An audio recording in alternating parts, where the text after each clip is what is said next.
Many movies say, we'll see how you feel in 4 hours when you're done having 97.5 orgasms.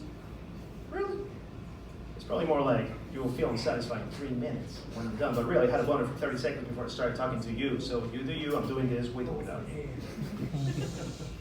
Nobody seems to like talking about how important it has been for humanity to ejaculate quickly. If a man lasted a really long time in prehistoric times, it was very likely he wouldn't last long enough to pass on his genes. Just science.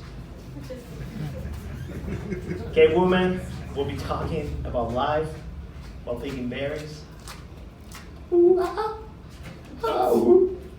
fine. It's been a long time. You guys forgot. I'm going to translate for you. How's having sex with him? It lasted a long time. How long before he came? He never did. What do you mean? He was going at it for 45 minutes as they talked about in the oral folklore porn. And out of the trees came a gorilla and smacked him in the head. Did he not see the gorilla coming? Oh no, he did. But he said he was almost coming. I prefer my ancestry. I come from a long line of men that knew the value of a speedy ejaculation. No gorillas got to us. All I'm saying is that if sex was a race, the men in my family always came first. We're the original creators of Vini Vidi Vini. I came, I saw, I came. I imagine the elders in these prehistoric times talking and passing their wisdom to the younger generation. You want to go for 3-4 pumps max to ensure the preservation of our species and to avoid any gorilla attacks. There's always a fucking knucklehead challenging the tribal wisdom. Oh man, you're wrong.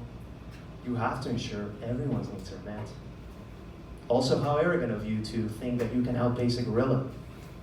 To which the old man responds, I don't need to outpace the gorilla, motherfucker.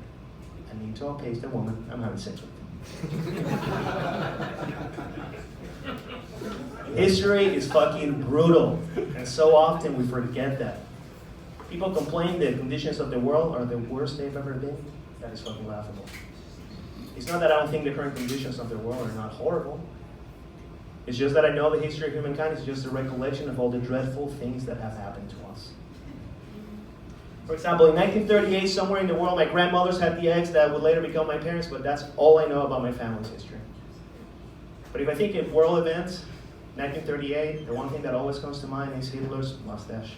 In 1938, Hitler looked at everything he had done up to that point and he thought, maybe it's time I take this anti-Semitism thing a little bit serious.